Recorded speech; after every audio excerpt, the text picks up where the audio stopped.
Welcome to school, the online version. We're excited to get this year started. You're going to learn a lot of new things and hopefully make some good connections with your classmates. We have a lot of things to cover on this first day, so let's get started. We're going to start off by covering some basics, talking about stress and anxiety and how you shouldn't stress out too much. We're going to talk about rules and etiquette for getting on Google Meet and give you some tips for success. Then we're going to look at your schedule. We'll see what the different parts of your day look like and talk about attendance policy.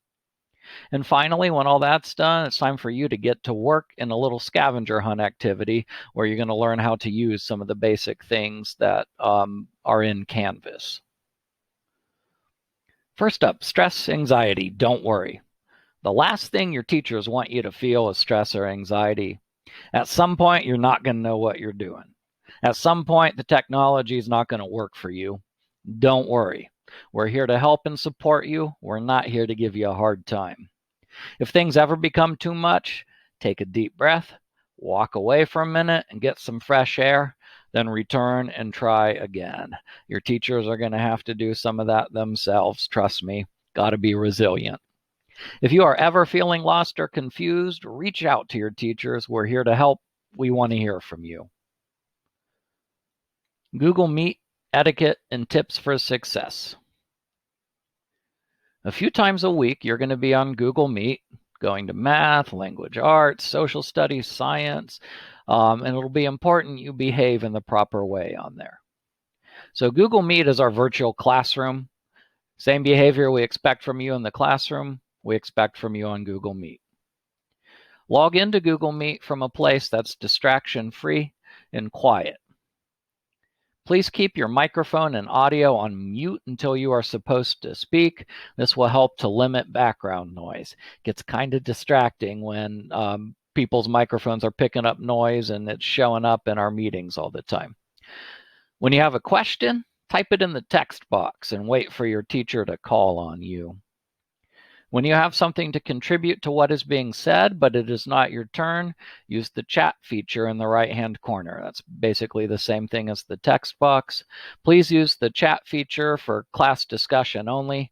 Use respectful language in writing as well as in online discussions. Wait for the teacher to call on you to unmute yourself. Only one student should contribute or talk at a time. Otherwise, it gets really confusing. And finally, the last one, which is a little covered up here by that thing on the screen, says if you're going to turn your webcam on, make sure you're dressed appropriately. Some of you might feel stressed out by having to turn your webcam on. We're not going to require that. You don't have to turn your webcam on if you don't want to, though we do encourage it. It helps us get to know you.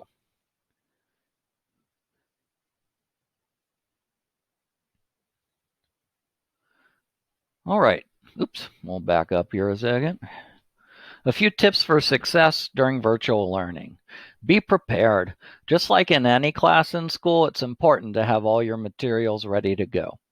Make sure you completed your work, looked at any announcements, and have any assignments or readings completed and ready before your Google Meet. Be on time.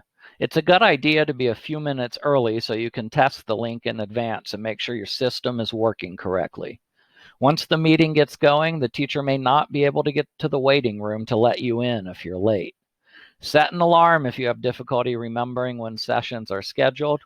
Most of them will not begin until at least 9 o'clock, so you already get to sleep in a little bit, don't you? Stay in one spot.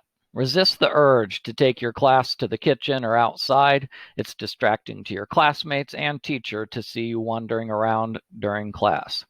Find a quiet spot where you can focus and be comfortable for the duration of the meeting. Dress the part. If you're turning on your camera for Google Meet, please follow the school dress code. And finally, eliminate distractions. Even though you're at home, this is school. Please make sure you are attending your meetings and getting your work completed. Wait until your work is completed before you turn on the TV, video game, or music. Your schedule. Your team, I have a document, your advisory teacher has what team you're on. You need to find that out as quickly as possible from your advisory teacher. So email them, please, and get in touch with them to find that. Once you have your team number, you can take a look at your schedule. Once you look at your schedule, you'll see it's going to look something like this. We're going to go over that now, talk about what each thing means. So here's an example schedule. Every single one of you has an advisory check-in period from 8 to 9. You do not need to be there that full hour unless we have a special meeting set up. You just need to check in by 9 and read all the announcements by 9. Talk about that more in a moment. The green boxes mean you have a live class at that time, a live Google Meet class you need to show up for. Personal work time is your time to get stuff done, and it's also time that typically a teacher is going to be around to help you out. Again, more on that in a moment.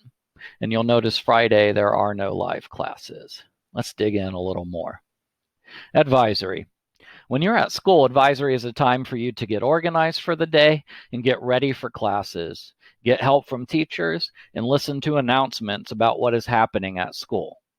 Sometimes you watch CNN 10 in advisory so you can keep up with the news of the world. Teachers also take attendance in advisory. The same thing is going to happen online. Advisory is from 8 o'clock to 9 o'clock every day. Unless we have a scheduled meeting, you do not need to sit in front of your computer from 8 to 9. So what do you need to do in advisory? Requirements. Number 1, complete the daily check-in. This is your attendance for the day and should be completed by 9 o'clock each morning.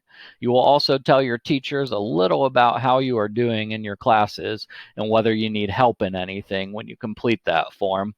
In your advisory class, there's a link to this check-in.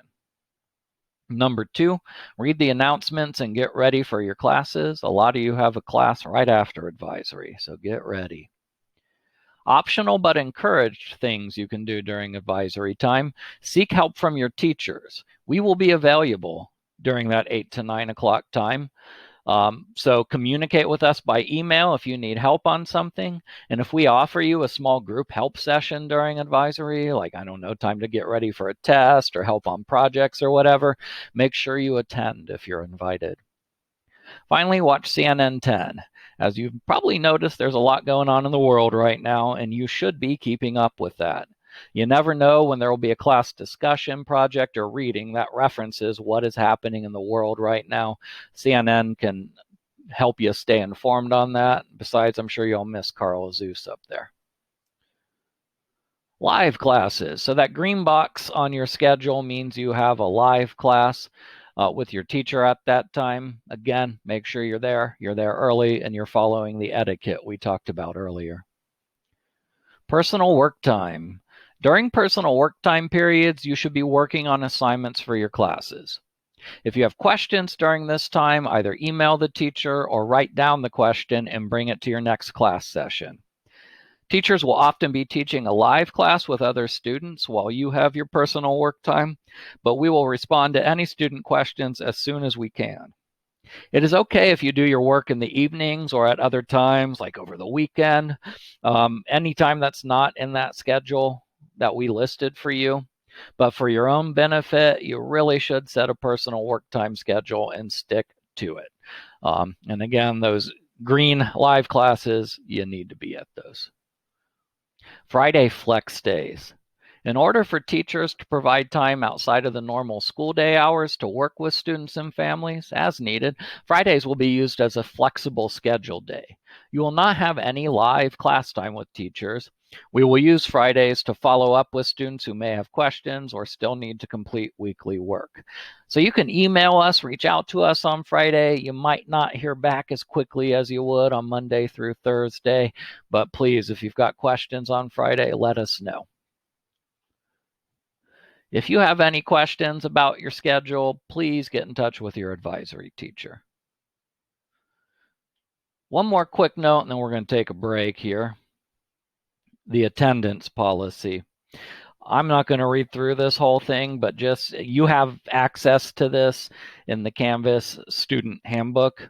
But understand that if you go a few days without showing up to live meetings or doing any work, you're going to get counted absent. You're going to get phone calls from the teacher and then the principal, and then someone above the principal, an attendance coordinator.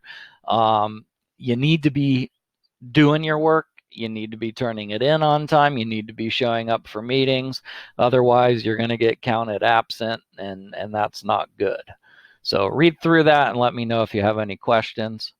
We'll pause here and we'll talk about the scavenger hunt in just a moment.